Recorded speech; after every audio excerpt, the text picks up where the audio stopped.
When I was a child, not a small one, but more like a mid-sized one, I asked my dad, Dad, is heaven forever? Like, forever, forever? Because I'd get tired of existing. Because you see, I was just beginning to comprehend my inability to comprehend infinity. Anyway, my dad, he did not answer. If you ask me, infinite good and infinite bad are kind of the same. Infinite times anything is kind of the same. Do you get it? Does anyone get it? Speaking of infinite bad,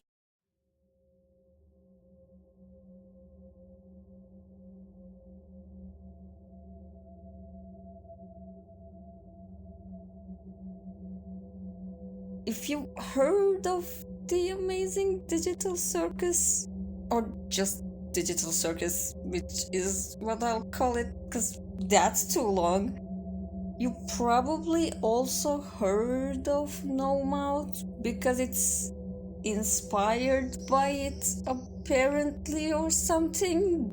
Kane is supposedly based on Am, the evil AI from No Mouth, but instead of being evil, he's like silly. I mean, the concepts are kind of similar, I guess. You're stuck with just a handful of people. You're at the mercy of some machine god thing. There's no end in sight, there's no escape, there's a risk of turning into a creature. The only difference to me is that everything is bad forever versus everything is good forever. Do you get it? Do you get what I'm saying?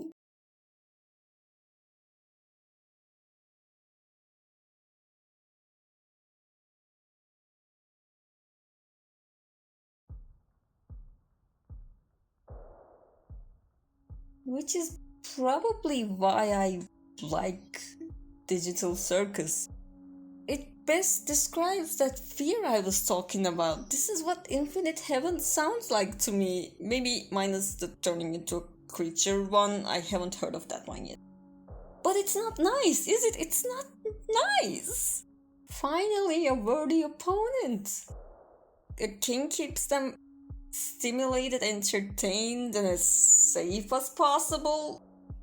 They don't die, they don't get hurt, there's no residual pain from their past lives or anything. I'm sure if they asked Kane for like anything but an exit, he'd give it to them. They could just ask him for like a cool space adventure and then he would prepare it as their next quest, I guess. But it's not nice. It's empty. It's pointless. I can also sense some erasure of oneself in here. Like, I'm pretty sure her name isn't the only thing Pomni doesn't remember. The characters never seem to reminisce about the real world. Like, do they not have some unfinished business there? Something to return to? They say they want to return, but to what? How, just exactly how much of the real world do they even remember? Does time pass outside? How fast does it pass? Or how slow compared to like the game?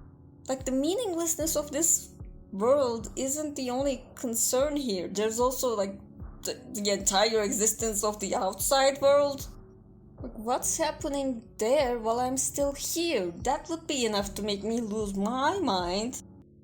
Whatever's left of it, I guess. How funny. But the ending of the second episode reminded me of something. It actually reminded me of the end of No Mouth. At the end of it, if you recall, the protagonist whose mind was so corrupted he thought everyone else hated him and he hated them in return. He just sacrifices himself to save the others. It's like a reminder that even when there's like no hope and no meaning to existence, there's something in there that you just cannot get rid of. Like no matter what, no matter the torment, no matter how much you take away, there is something there that is still real that you can hold on to. And I don't know how to end the video.